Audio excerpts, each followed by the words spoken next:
The rest of the story. One bright spring morning, Alex went for a stroll in the park. Alex was a strapping fellow, 25, 6 feet 2, 210 pounds. Had a large, handsome face with finely etched features. His hair was raven black and his eyes were dark and quizzical.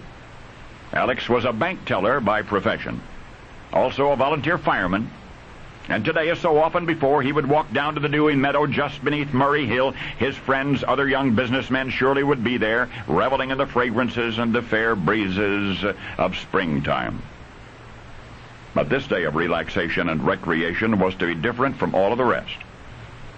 Alex called out to his friends to gather round. He had an idea.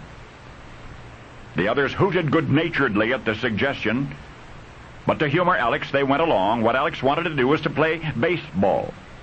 The men had no baseball gear with them. But wait, somebody had a ball that would do, and another had a stick that might serve as a bat, and next Alex plotted out a 90-foot diamond, carefully marking the 4 bases, and teams were chosen, and the men played baseball. But now the rest of the story.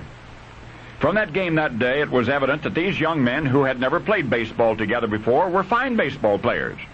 Their natural skill, obvious compatibility made it such a pleasurable experience that the men were encouraged to play together, often.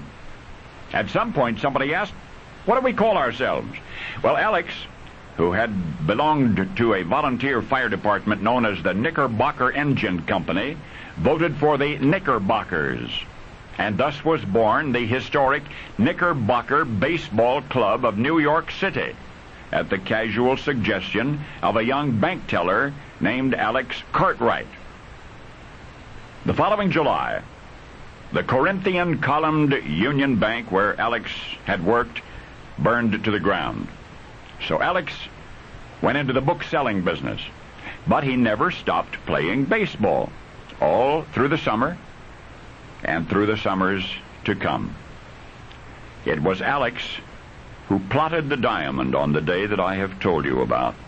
It was Alex who placed the bases and inspired the players as no one had ever done before. For when Alexander Cartwright improvised the rules and designed the baseball playing field for his friends, and prescribed the distances between bases on that sunny spring morning of 1845. He was venturing into territory entirely uncharted in the history of sports. Not only were the Knicks the first baseball club to play anywhere, but on that fragrant spring morning, 146 years ago, they played the first ever game of baseball. That's right. What you and I have just relived together was the actual, purposeful, intentional invention of baseball. Oh, I know. You heard that somebody named Abner Doubleday was responsible for that. Not so. Not so. Now you know the rest of the story.